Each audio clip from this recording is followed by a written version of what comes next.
তিনি আম্বানি পত্নী, ধনী মহিলাদের মধ্যে অন্যতম। একটা পোশাক ব্যবহার করেন না দ্বিতীয়বার। কেন এমন করেন নীতা আম্বানি?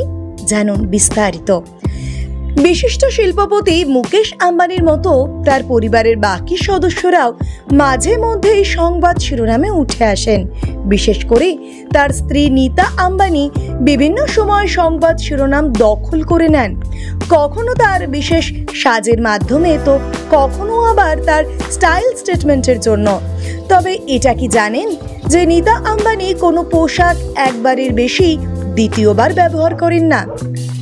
এটা হয়তো অনেকেই জানেন না যে নীতা আম্বানির সকাল শুরু হয় প্রায় 3 লক্ষ টাকা দামের বহু মূল্যবান কাপে চা খেয়ে। সুদূর জাপান থেকে আসা এই কাপেই সকালের প্রথম চায়ে চুমুক দেন নীতা আম্বানি। এমনকি জাপানের একটি নামী ব্র্যান্ড থেকে প্রায় 1.5 কোটি টাকা দিয়ে নিজের জন্য একটি বাসনের সেটও কিনেছেন তিনি। আর এই বাসনের সেটের সব থেকে গুরুত্বপূর্ণ বিষয় হলো এটি সোনায় মোড়া। জানলে অবাক হবেন, নীতা আম্বানি যে বোতলে জল পান করেন সে বোতল আসে ফ্রান্স থেকে, যার এক একটির দাম ভারতীয় মুদ্রায় প্রায় 44 লক্ষ টাকা। মুম্বাইয়ের অ্যান্টালিয়ায় থাকা এই আম্বানি ঘরণী যে জিনিসটা একবার ব্যবহার করেন তার দ্বিতীয়বার ব্যবহার করেন না। শোনা যায় যত দামি হোক না কেন যে কোনো পোশাক মাত্র একবারের জন্যই পরেন নীতা আম্বানি। সেই একই পোশাকে তাকে আর কোনো অনুষ্ঠানে দেখা যাবে না।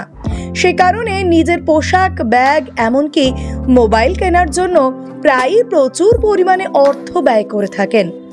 অত্যন্ত বিলাসবহুলভাবে জীবন কাটান আম্বানি পত্নী নীতা আম্বানি। জীবনে কোনো কমতি না থাকায় বর্তমানে রানীর মতো রাজ করছেন এই ধনকুবেরের পত্নী। তবে একদিকে নিজের প্রয়োজনে নিজেকে সুন্দর করে সাজিয়ে তুলতে তিনি যেমন 2 হাতে টাকা খরচ করেন, তেমনি তিনি কিন্তু অনেক সামাজিকমূলক কাজও করেছেন। বিভিন্ন চ্যারিটি, স্কুল ইত্যাদিতে নীতা আম্বানি বেশ মোটা অঙ্কের অর্থ সাহায্যও করে থাকেন।